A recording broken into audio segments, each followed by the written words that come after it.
residential site, so, yeah. Okay, and sorry, Doug, to derail you. I just wanted, sometimes we forget the intent behind something, so that was a good point to bring that out first. Yeah, well, it definitely has been a long time. Yep. Been through several different sessions, several different councils, and hopefully we can get it across the finish line and get some housing going. I was asked to mainly speak about needs, what we need for buildings and that, and we're looking at what would be about adequate, about a 10,000 square foot building. Right now we're in just over 5,000 square foot, and we are just crammed and can't hardly get a grader in there. It's a two-door, wiggle one through to get it in there and to make it work. So we're looking at that. So as we think about size, we looked at 4 acres.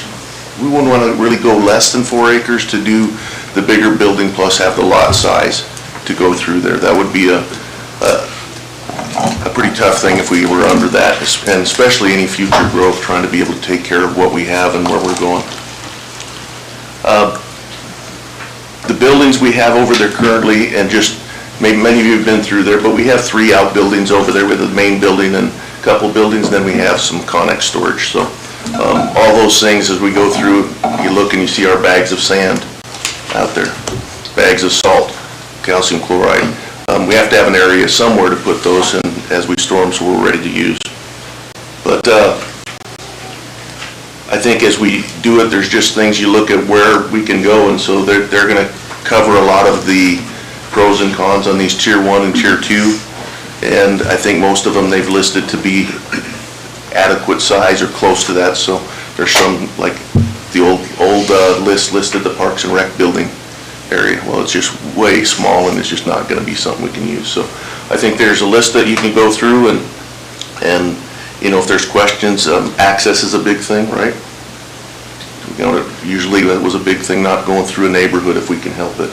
Highway access or primary road access, it's a big thing. So I'm be glad to answer questions we go on. I know that they have, Jason and Stephen went through the listing that they picked out, so we can go through that if you want to ask questions before or after.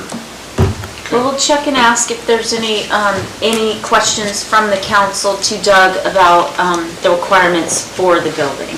Go ahead. For the record, can you tell us what the current acreage is that City Shop is currently sitting on? We're just over 2 acres. Thank you. Okay. Any other questions? Thanks, Doug. That was helpful. Jason. All right.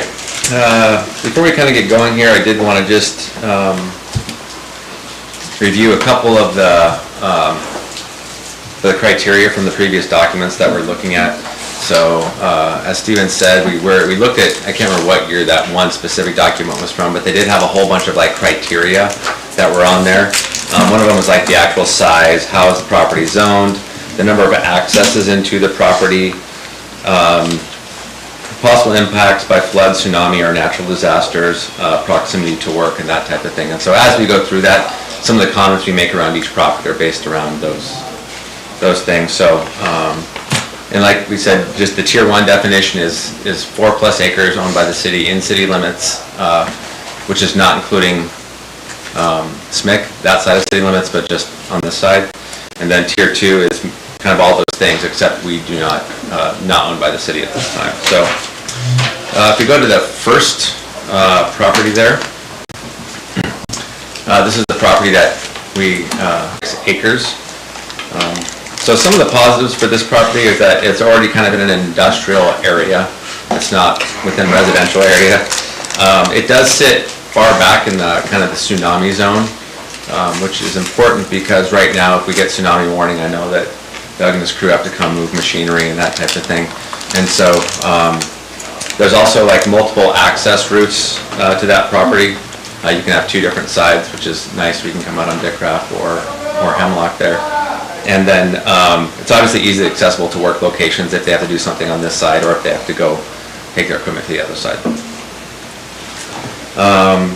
Some of the possible downsides is I don't know where the estimate came from, but I think there's about $425,000 to bring in fill and raise to the road grade in that area. We know that is in a kind of a flood area, so there would be some insurance costs with that, and then also to possible mitigation as you fill that area because it would push waters to the west. Then we would require a new location for our snow storage.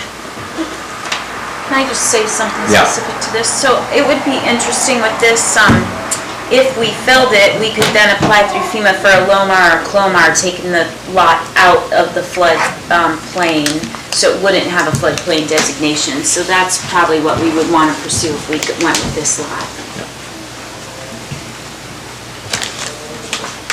Any other, like I said, these positive negatives are not comprehensive, but this is just kind of give some general ideas, so, yeah, but if you have any, I was wondering if we've discussed any other options for where snow dumping could go. Have we brainstormed on that at all? I don't have any other options where they're at. I mean, that was picked years ago as it came out through the Cordova study, that we had to have it lists criteria, I think I brought it to council a while back on what they had to be. It has to basically not be drained directly into a stream. It has to have adequate storage for it to filter through rocks or gravel or whatever to get to somewhere.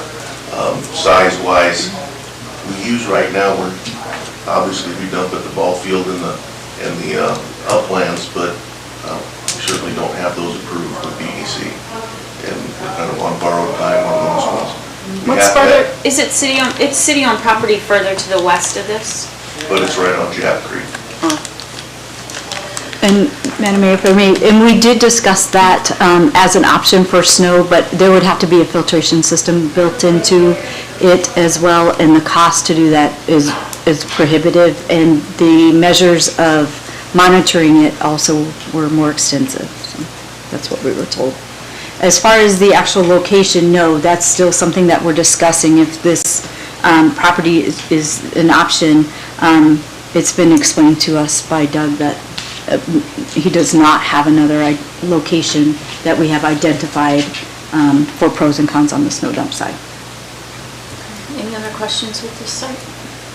I have one question. Do we know approximately what the ongoing cost would be for flood mitigation on this site? On this site? Not as of yet.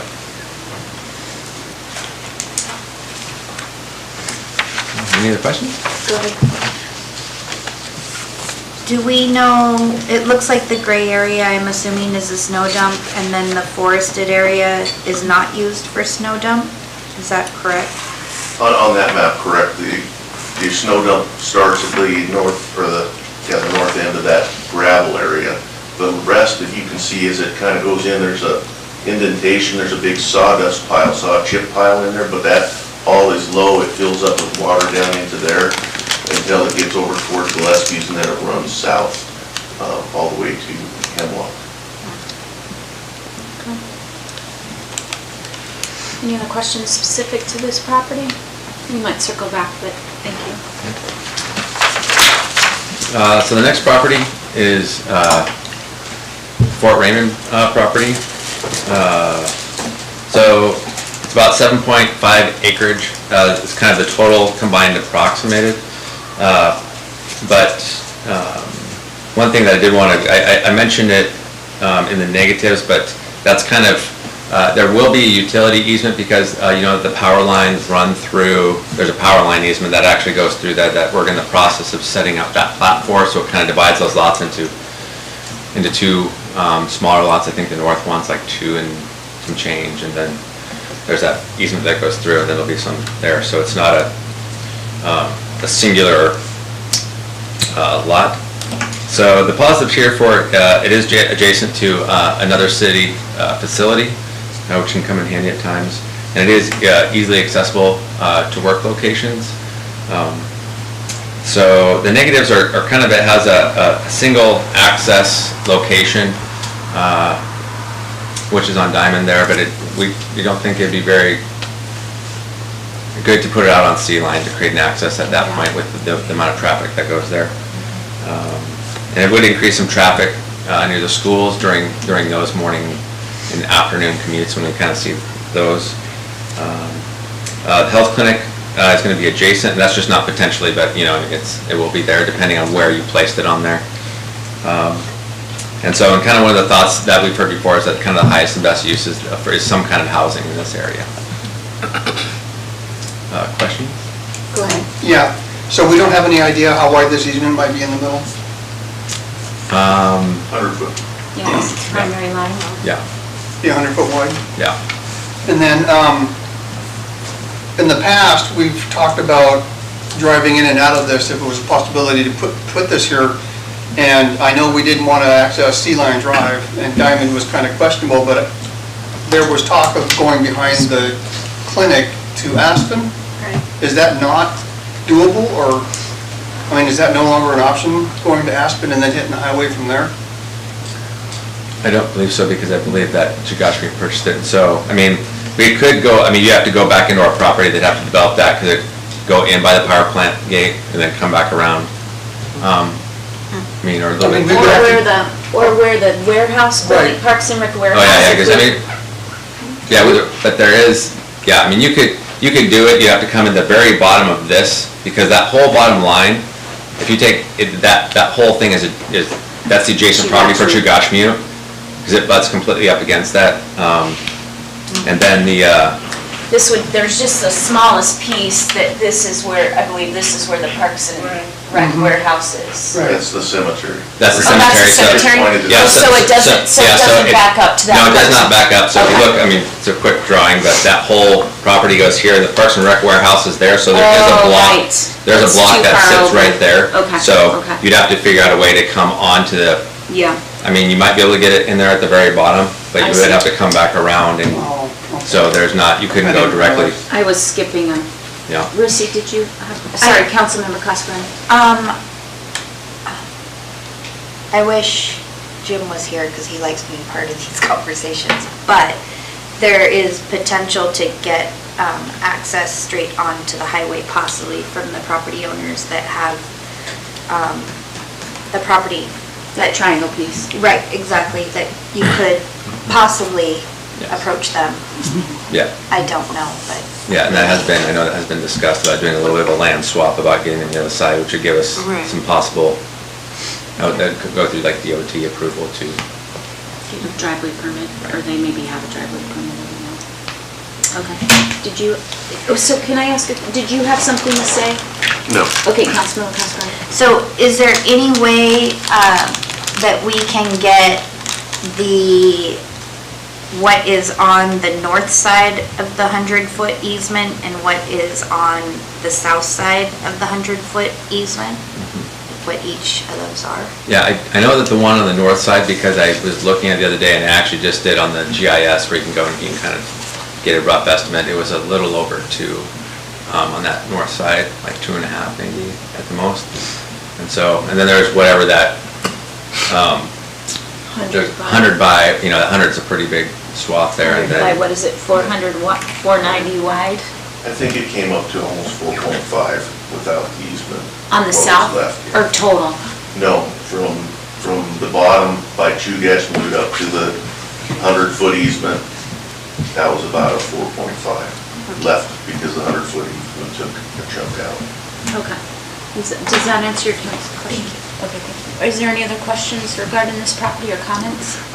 Just one that I thought maybe we could add into the positives. Utilities are already there.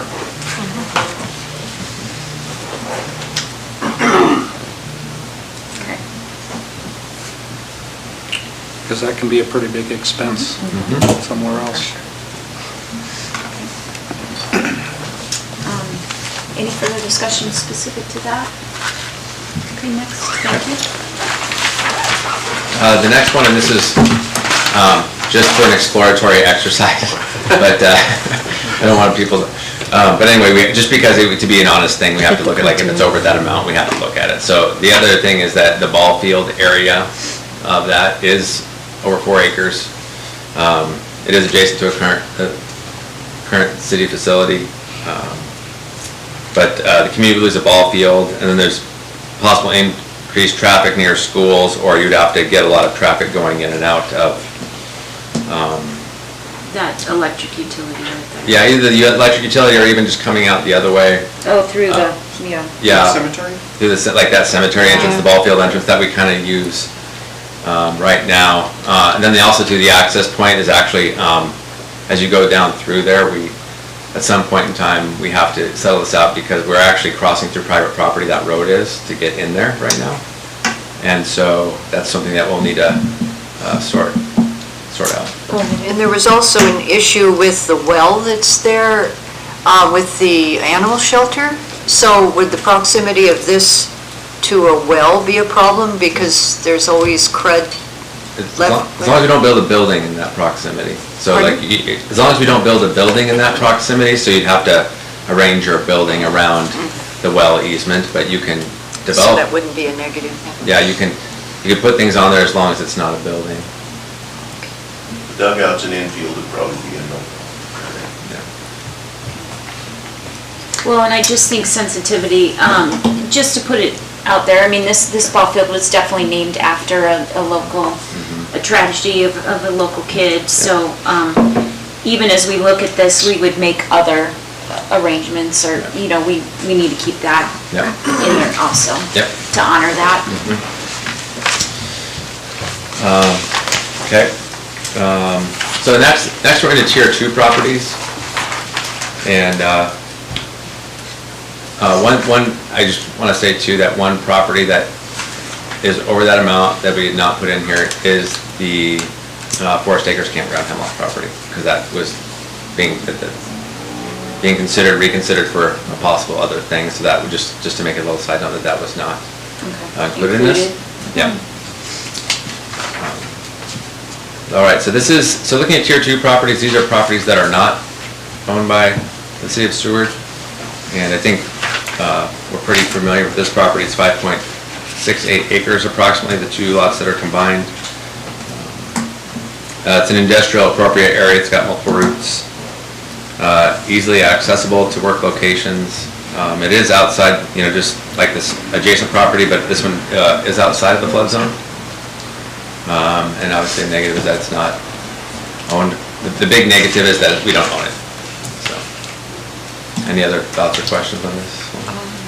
We'll probably discuss later, but we had stopped negotiations on this, but now there's more to be talked about. So can we talk about this later after we go through all of them, or should we talk about it now?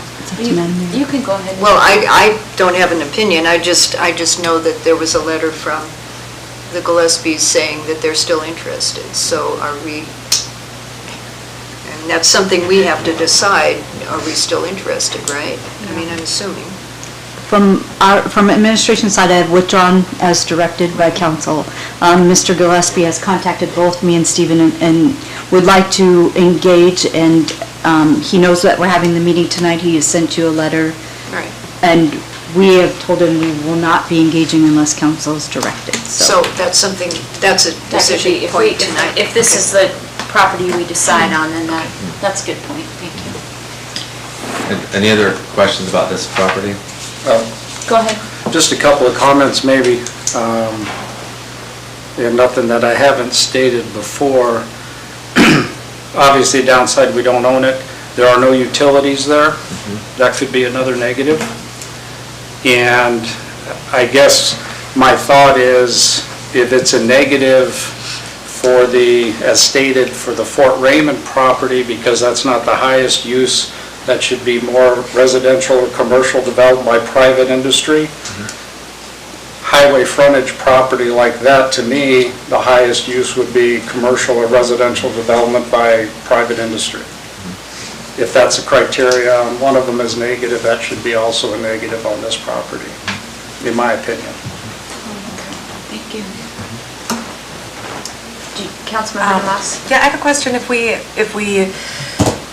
we did extend the utilities to the Hemlock subdivision, assuming that happens, do we know what it would entail to extend utilities from Hemlock to these lots? The utilities for Hemlock would actually be in the road, so that could be accessible from that property as well. Okay, right. So And I right shouldn't say there. directly in the road, but it's right in that In the right vicinity. Okay. Did that answer? Do you have a follow-up? And then, I believe this is public information. Can we talk about the cost of where we were at in negotiations Yeah, or because not? that letter could came to talk all about- of council. Right. So it became a public document when he Okay, sent that that's why I letter. wasn't sure if I Right. should bring that. I believe. It's So a this public is- document.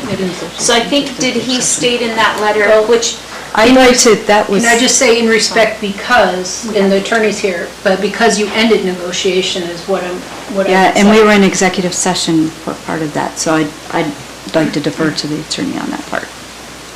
A letter written to the whole council. And there was nothing in it said it was supposed to be private at that point in time. not to my recollection.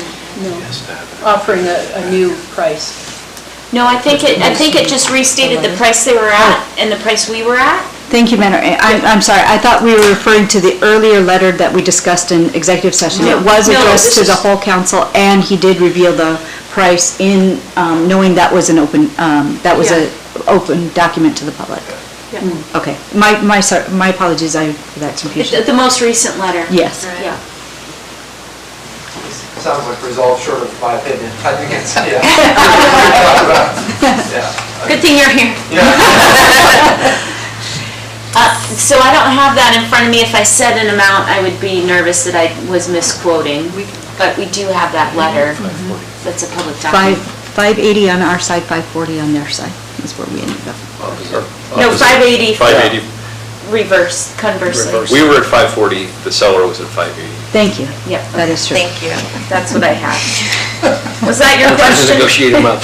But I think from your point, you were like, that's what came to Yeah. our side. Yeah, I was going that way, but thank you So for it was- clarifying. Yeah, it's perspective. Yes. Does that answer your question? Did you have a follow-up? Sorry. Thank you. Okay, No, I'm glad. so currently that's where we're at. Any other discussion with this piece of property? Go ahead. I'm sorry, I'm just kind of trying to crunch numbers on all of them. So in addition to the purchase of the property, we don't have to add any fill, and so there's really no additional costs comparatively speaking at least. I do want to, yes, to answer your question, provided that the utilities go into, for the Hemlock subdivision. So if they do Right. not, for whatever reason, if that does not occur, then there will need to be utilities put in. So I just want to clarify that. Right, okay, thank you. Go ahead. And if I can clarify her question about the fill, we don't need fill here? We do not, okay. Well, we don't so we believe there's adequate fill at the property. And we've done some testing. I know we've done soil testing, but have we done testing to know, foundation in a building, not just, biohazards or hazards? Have we done like sediment testing and that, how far we'd have to excavate down for a foundation, that sort of testing? So we don't have the final geotechnical report back from R&M as of yet. We just have like the preliminary raw data that suggests that there's a high volume of organic material at a shallow level. So it's likely that vibrocompaction would have to take place if a facility was built there. Okay, that's what I thought, there was something like that. Can I go to Osinga first, Councilmember? I was just gonna ask, so, as far as utilities go, I mean, if we're gonna be burying utilities in this thing, we just need to find out if there's enough, fill or depth for us to be able to do that. Yes. I mean, as far as like sewage and water and everything, so water table, whatever you have in there for putting utilities in. And that is, R&M's working on Yeah, that? Yes. correct. Okay. Councilmember Casagande. I don't even know the name of the word that you said, but some sort of fraction or fracture. It's called vibrocompaction, so, and I'm not the technical expert, but like, similar method was used at the Gateway Hotel when they constructed it. And so they'll drill like boring holes, and then they'll actually simulate like earthquake conditions to try and create like a suitable pouring condition so that they can pour like pillars in for when, so that if that we ever did have a earthquake or something of that sort, it's to prevent like soil liquefaction. Is there a follow-up? Go ahead. Is that a costly thing? I wouldn't throw out a number for you. Okay. It's not cheap. Follow up on the cost. Do you have a Well, comment? this is what was done at the new hotel, you know, Yep. so you can find out easily how much that was from them, I would imagine. Any other comments with this piece of property? Okay, next. Next is the UAF property where the Ray building currently sits, which I believe is for sale. It is, does fit the size. It's a close proximity to downtown, potential use for also, I mean, it's 7 acres, it's almost 7 acres, so potential use for multiple sitting buildings, potential for housing in the current building because there is an apartment complex on there. Potential for land exchange with UAF for adjacent city-owned land. The negatives are it's not in an industrial zone. It is in the low tsunami zone because it's obviously right on the water. And that would, especially with the new tsunami maps that they've been discussing. So Doug would still have to probably go and move equipment every time we have a tsunami. And his crew, it would have to be, and obviously like the big negative is, again, it's like it's not city-owned land. Any questions on that property? Next. Okay. Thank you. The next property is railroad property. Kind of off of Lear Road there, and it's the parcel north of that, but it's, you can see its entrance there, and it's approximately, I mean, I just didn't map it out there, I don't know how big the plot actually is, but I think it's 5 to 6 acres. The one that's for lease. The positive is that it is an industrial area. It's got direct highway access, centrally located. It sits high in the tsunami zone. The negatives, again, would have to be leased or purchased, so you're dealing with long-term lease costs that way. And, yeah, that's... Are there utilities here? Well, we know they're nearby, just because they run right up to next to the highway there for those buildings, so they are in close proximity. They still might have to be run down the road a little bit further. One of that piece, Yes. so, yeah. You're right. Go ahead. And that's not there's not a flood concern in this area? Oh, and I apologize, I was looking at Ray building, that's a little different for utilities. And Christie, I don't know if you remember where we've got water out to the one building there. There's Avtech you can see in the corner. Yeah, Avtech's right there, so we have it running close by. It might have to be extended a little bit because of those buildings, but it is in the near area. So I don't know what the cost would be to run that little bit there. Go ahead. I actually found this kind of interesting. When I looked at it, and you drive out there and see it's all filled and everything, but I guess one question I have, and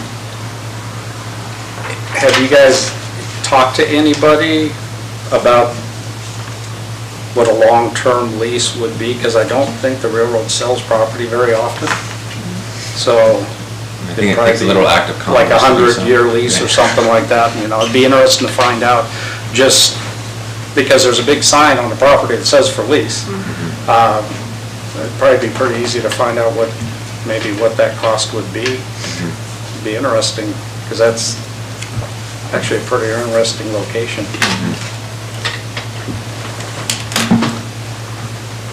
Go ahead. Question for Doug, I think, access, would there be adequate, with the traffic patterns around there and stuff, would that be a hassle getting in and out? I don't think the other traffic is a hassle. I think the train traffic is something that we are real thrilled to try to compete with trains. They're the one thing that's bigger than us. It's a crossing. I would imagine it would have to go to the full-on crossing at that point where you have the arms and everything. If we were going to be doing that much access, I'm not positive where that goes, but you know, we would have to look to the railroad to find out. Otherwise, you travel all the way down Lear, all the way till you get to Port. Right. But Port, as you know, is an awful place to try to get out to the highway on anywhere there on Port Avenue. When you come out, you see the trucks and trailers, and if they got to turn left toward town, summertime is terrible. It's traffic-wise, so that would be my question too, is how that access would be negotiated with the railroad area to, obviously, safety. You know, we can run cars through there back and forth, but it's really not that high of traffic right now. Any further discussion? Well, maybe before I turn it over to the public, I'll ask council if there's any areas that you don't see on here that you want to throw in the mix, just for fun. Okay. I'll take a minute. Is there anyone in the comment that would look, in the public that has comments or questions? No? Okay, we'll bring it back. Well, we've gone through the list. Did it make you think of other questions with properties? Does someone want to throw out a piece of property to start a discussion on? Where are we at? Go ahead, Councilmember Cascarano. You took a deep breath first. So. Yeah, so I guess what I would ask, I know, administration was hoping that we would come out of here giving direction. So I'd like to give administration direction to speak. I'll just start with this parcel, right? So to speak with the railroad about access to the railroad property, speak to the railroad about what a lease would cost, and speak to the railroad about cost to purchase or a land exchange. I'm looking to you guys to see if that's all things that you guys are curious about as well. I'm gonna just push back from the, Okay. not make a comment. I would like to find out more about the possibility of that property, just because it is interesting to throw in the mix. It's nothing that I actually ever thought about when we were talking about it, and some of it makes sense, some of it maybe not, but that's the true with all of them. So it'd be nice to find out a little bit more detail on that. Yeah, and this is the one that caught my eye when I first looked at this packet. But those questions need to be answered, which would, probably not going to get the answer you want from us tonight anyway. But It's okay. more questions, so. Well, maybe at least we can go ahead and maybe knock down the list to maybe top 3 or top 2. Yeah. If we're not gonna get to the top 1, let's see if we can start pursuing a few. Go ahead. So I'll just go again. As far as the Fort Raymond property, I personally would like to explore keeping the north half for future housing development because it is on the road to school, makes more sense, and see about taking the south part and explore if the property owner to the highway would be willing to give us an access or trade or sell or whatever that looks like to try to get into the 4 acres that would be on the south side. If you guys are interested. Is there any objection to that? No? I think that's a good. Right, Go ahead. and Doug had said that you said more than 4 acres, about 4 acres? Yeah, and that's over 4 acres, that chunk. That just part. over.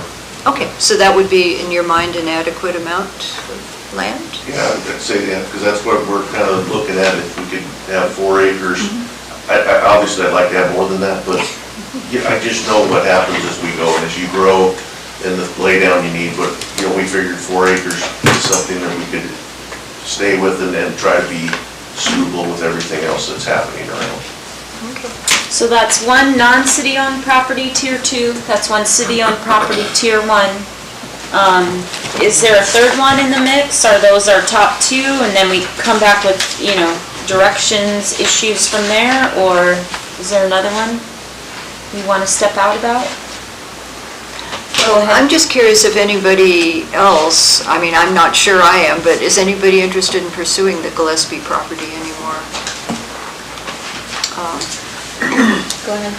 I'll just say that it might be something further down the road, but without having explored the questions that we have about the ones that are so unknown, I feel like we have all the information we need about Gillespie, that I wouldn't say it's not of interest for me personally, but just where we're at right now,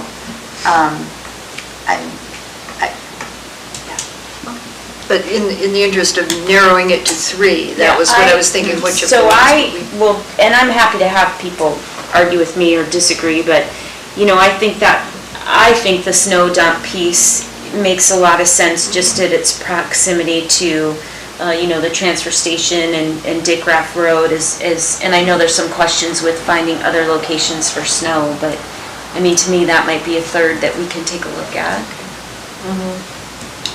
Go Yeah. ahead.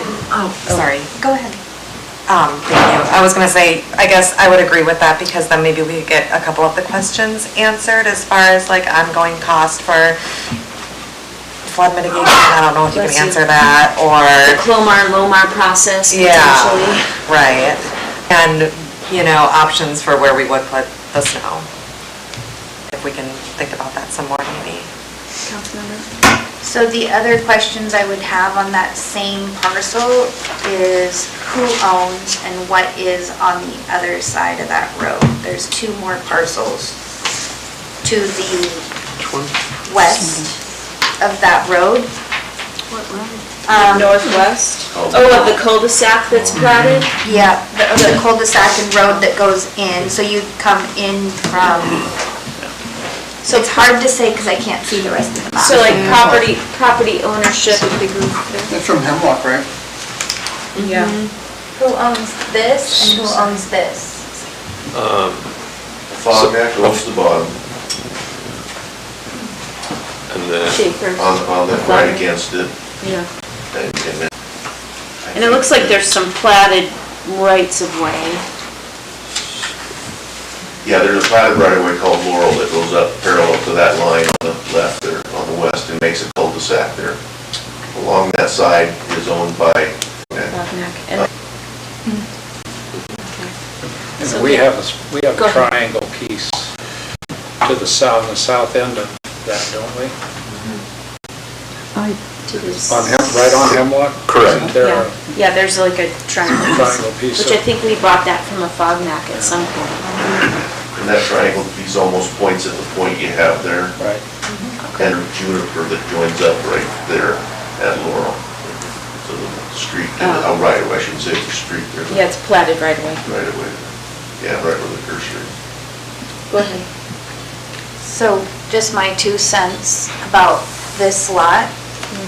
To me, if we could figure out a way to keep the snow dump and get city shop. So I guess if we have another triangle, I'd like to see what it would look like to also include the triangle in this to help, so that we're not losing the snow dump, so that we can keep the snow dump and still try to develop this and develop whatever is down there at the tip.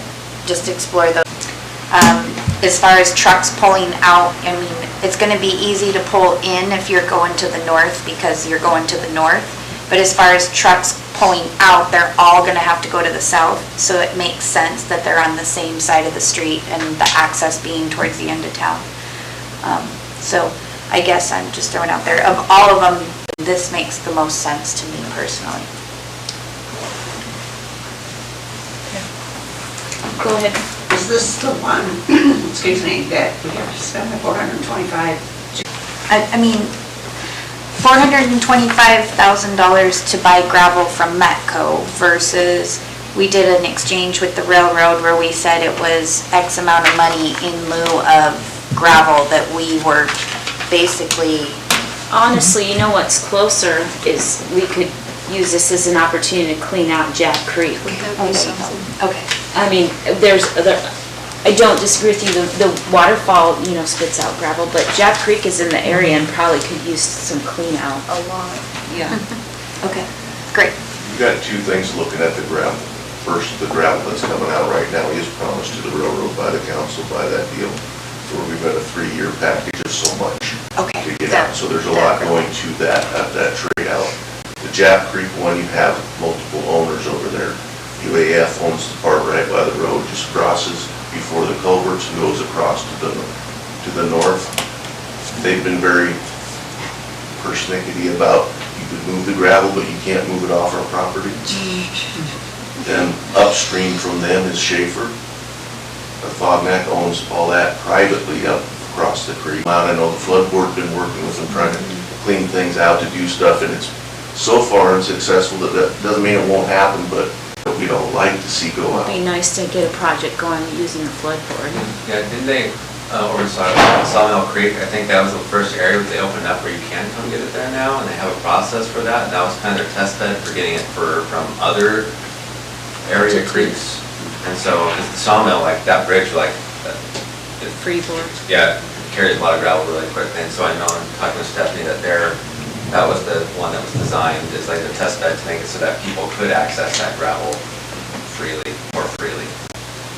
For Sawmill Creek. So, again, the one thing I want to discuss with administration, since we're not giving you what you want tonight, is probably if we, close the committee of the whole and come out and provide a report on the record, you want any timelines attached to it? I mean, we would just wait for you to do your work, and then when you're ready, bring it back to us? Is that? Yes, the ones that we are going to be looking at, that would be helpful. For the committee of the whole? I am going to call for any objections that we go back as a report, but before I do that, I just want to pass the gavel. Because part of what the report is going to be is direction from council to look at the piece of railroad property on Lear Road. At this point, I think it's just discussion with the railroad. So I'm just going to say I don't have a conflict of interest at this time. In the future, I might say I have a conflict of interest, but just putting it on this list, I'll say I do not have a conflict of interest. Yeah, I agree, unless there's an objection from council that she does not have a conflict at this time. Okay, Thank you. So, giving back the gavel. thank you. I'll go ahead and verbalize for administration the summary of the report and the outcome of the committee of the whole. We're asking administration to look deeper and provide additional information based on our questions during the committee of whole on 3 pieces of property to narrow it down. The railroad property on Lear Road, the Fort Raymond property specific to the south and south of the utility easement. And then the third piece of property is what's colloquially referred to as the snow dump property. And I won't list all the questions again. I believe there's notes from that committee of the whole, but there are a number of points that we've verbalized, and then also as the administration looks into those, if there's additional questions or clarifications that come up, if you could chase those down also. And I don't believe I need a minute or a second for that. Does anyone have any objections to that report, or is there anything else that needs to be added? Okay, go ahead. Madam Mayor, if you could add to that report to also bring back information. But looking at that snow dump area, the surrounding property owners, and then also for the Fort Raymond piece. Could we just confirm, would council like us, administration, to gather the information, answer the questions, and then have a meeting of a similar format as we did this evening to Yeah, I believe dig so. back into these specific parcels? Yeah, so we'll say bring that information back to us in a special meeting, committee of the whole, Thank you. when you're ready. Councilmember, All set. okay. Councilmember? Councilmember Demas? Vice Mayor? I also have no comments, other than thanks to administration for keeping this moving forward and taking a good look at everything. And with that, we'll adjourn at 6:22.